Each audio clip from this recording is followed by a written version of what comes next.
Pak Doni, selamat pagi. Assalamualaikum. Selamat pagi Desi. Ya, salam sehat, salam olahraga. Salam olahraga. Jaya, Pak Doni. Ini untuk penggemar tinju, para penggila tinju hari ini akan dapat tontonan menarik lagi begitu ya. Ada pertandingan duel antara Anthony Joshua dan juga Alexander Usyk. Nah, menurut Pak Doni, apakah ini petinju Anthony ini bisa mempertahankan gelar juara dunia tinju kelas berat melawan sang penantang ini, Bang Doni? Kalau dibilang bisa ya pasti bisa karena dia juara bertahan dan dia memang lebih established ya lebih mapan di kelas berat ketimbang Alexander Usyk yang memang baru datang ya dari berangkat naik kelas dari kelas cruiserweight lalu dia ke heavyweight. Tentu peluang Anthony Joshua di sini lebih berpeluang dalam tanda kutip berpeluang ya walaupun belum tentu karena di tinju apapun bisa terjadi gitu. Walaupun dia pemegang sabuk kelas berat WBA, IBF, kemudian WBO dan IBO, tetapi Anthony Joshua dalam ini menyampaikan bahwa memperkirakan pertarungan melawan Usyk ini menjadi yang terberat sejak menghadapi Klitschko sebelumnya begitu, Bang Doni. Iya, karena memang dua-duanya dalam prime ya, dalam kondisi puncak performa dari atlet ya. Dan Anthony Joshua belum pernah dia menghadapi petinju yang memang sedang dalam puncak performanya seperti Alexander Usyk ya. Dulu dia memang pernah mengalahkan Povetkin lalu Vladimir Klitschko, tapi mereka sudah over the top gitu, sudah turun ya. Sudah di umur 40-an baru Joshua bisa mengalahkan mereka, tapi Usyk ini juga selain masih dalam prime time-nya gitu dalam puncak performanya, dua-duanya kan juga di saat amatirnya peraih emas di Olimpiade London ya. Usyk di kelas berat lalu di Joshua di super heavyweight gitu. Dan dua-duanya memang punya potensi yang ya istimewa ya. Kansnya sama gitu ya. Bagaimana? Menurut Bang Doni ini kansnya sama, peluangnya sama atau peluangnya lebih berat kepada Anthony? Kalau soal ngomong peluang, saya katakan bahwa Anthony Joshua lebih berpeluang ya, karena dia lebih seperti saya katakan tadi, satu dia lebih established, lebih mapan di kelas berat, lalu kedua dia sebagai petinju tuan rumah, bagaimanapun juga petinju tuan rumah itu punya keuntungan ya. Apalagi kalau hanya tipis-tipis saja lah, beti-beti gitu, beda tipis, poinnya dia pasti akan ada yang namanya hometown decision itu pasti akan berpihak ke tuan rumah.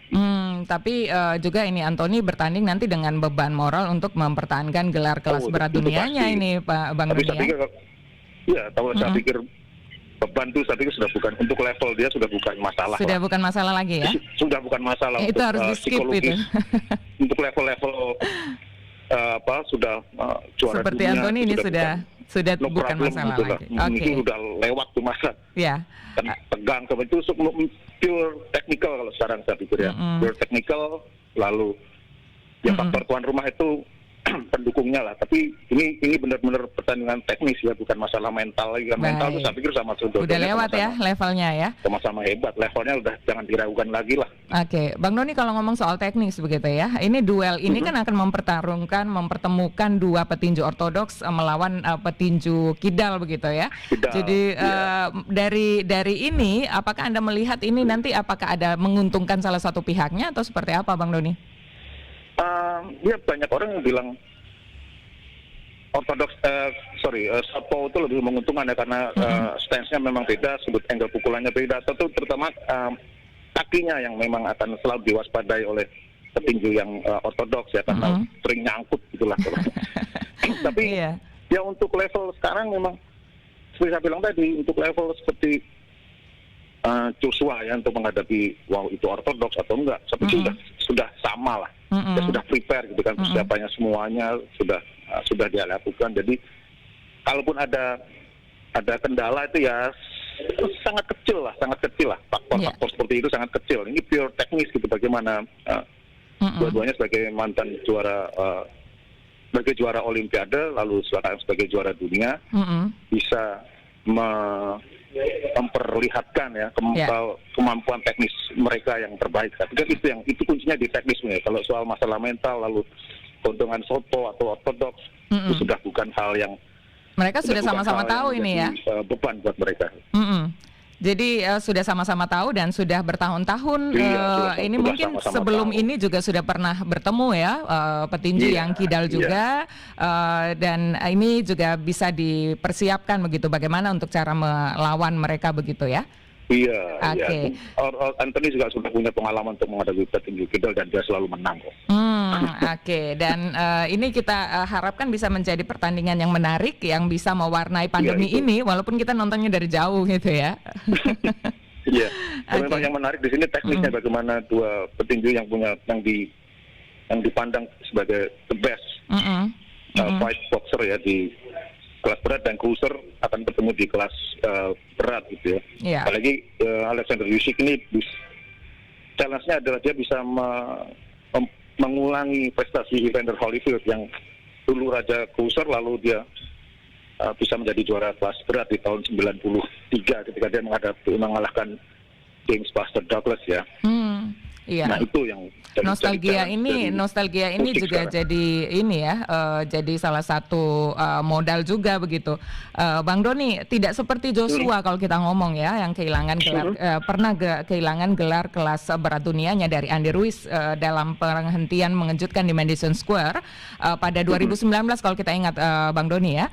Ini kan hingga kini kan tetap tidak terkalahkan begitu. Ini juga jadi nostalgia tersendiri begitu, jadi modal juga catatan sejarahnya. Nah, ini juga nanti kemudian Bang Doni melihat ini seperti apa, walaupun Bang Doni tadi di awal sudah mengatakan bahwa Anthony lebih berpeluang, tapi kan catatan-catatan dari Usyk ini juga tidak kalah ini ya, berat juga begitu.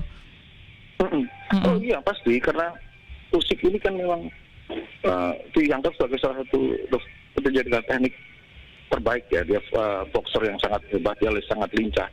Tapi itu kan terjadi di kelas cruiserweight, dia paling tidak harus menambah berat badannya sampai 100 kilo lah, minimal ya paling nggak dia untuk mengimbangi Anthony Joshua yang jauh lebih gede gitu, lebih besar. Nah apakah itu berefek terhadap kelincahan Usyk yang memang sangat dominan di kelas cruiser gitu kan, ada menganut limitasi berat gitu kan. Kalau di kelas berat kan ya mau berat berapapun dia bisa, itu 200 kilo juga boleh, tidak ada batasan berat badan ya. Nah itu apakah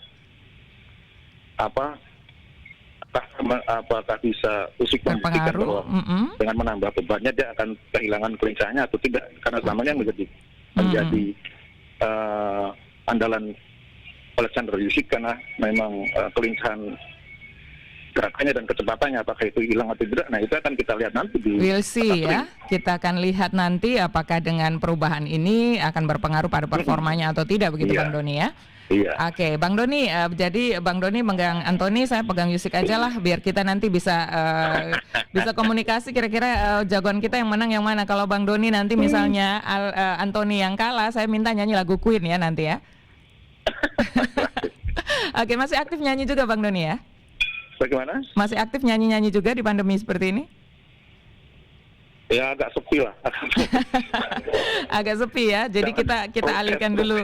Kita lihat dulu perkembangan olahraga ya, sambil nanti menunggu dunia nyanyi-nyanyi ini bisa dilaksanakan lagi begitu ya, Bang Doni ya. Iya. Oke, baik. Bang Doni sedang apa sekarang? Saya sedang di Jayapura. Saya sedang mengurusi untuk news broadcast-nya, untuk production broadcast produksi untuk berita di televisi. Ya, kami tadi juga mengupdate informasi dari Papua dengan tim kontingen dari NTT. Titip salam buat teman-teman dari NTT di sana ya, Bang Doni ya. Iya. Oke, baik. Terima kasih Bang Doni untuk informasinya. Nanti kita saksikan bersama dan kita akan ketemu di WA ya. Kira-kira Anthony atau Usyk ini jagoan saya atau jagoannya Bang Doni nanti yang menang ya. Oke. Terima kasih Bang Doni. Salam ke Papua ya Bang Doni ya. Selamat pagi. Ya, terima kasih. Selamat pagi.